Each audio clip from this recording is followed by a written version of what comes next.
Well, define frontier. I don't know about you, but when I think of frontier, I think of cattle and Oregon Trail and covered wagons, but really, the frontier is much bigger than that.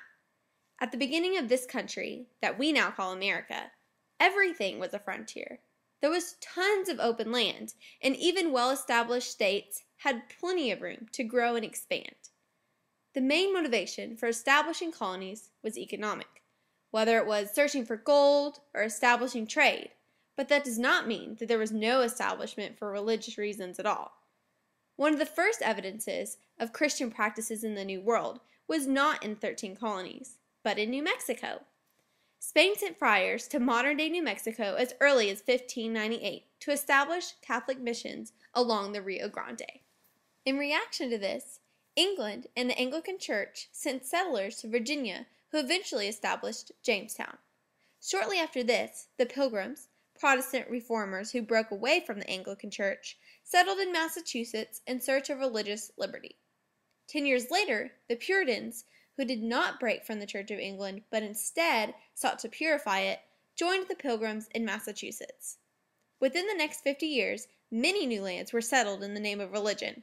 Catholics settled in Maryland, and both Rhode Island and Pennsylvania were settled, welcoming people of all faiths.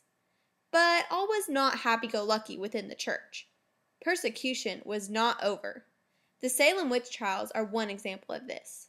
Taking place in 1692, 20 people, all probably innocent, were hanged in the name of purifying the church in Massachusetts.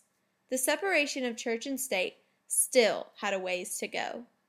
But there were also positive developments taking place in religion. The first mass movement in the new land was the Great Awakening. This series of religious revivals swept through the American colonies during the mid-1800s. John Edwards, a Calvinist and graduate of Yale, started the movements in New England. He preached that a personal conversion experience was key to every conversion. People began responding to his less than emotional sermons in very emotional ways. The Great Awakening was furthered by George Whitefield, an Anglican.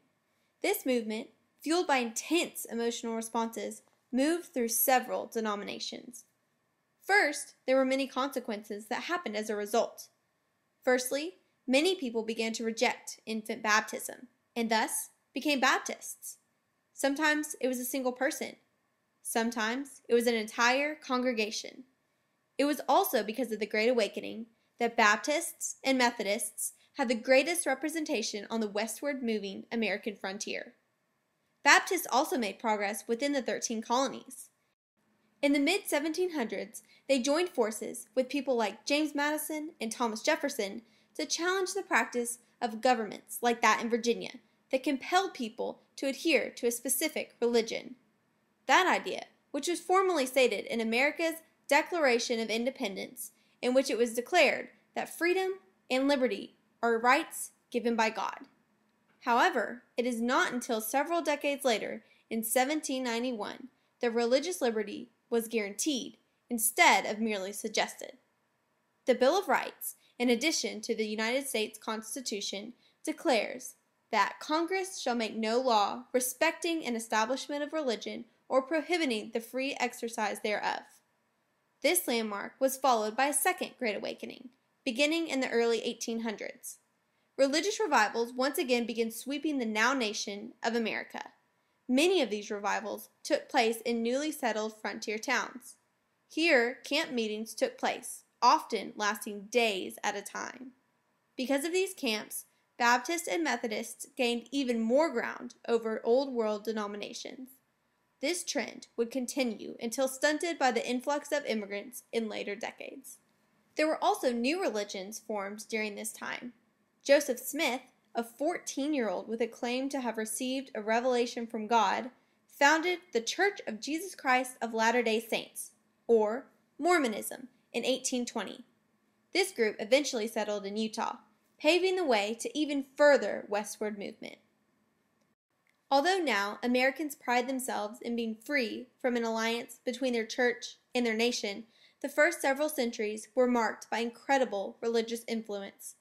From the establishment of colonies to the desire for freedom and worship, to movements that included settling further and further west.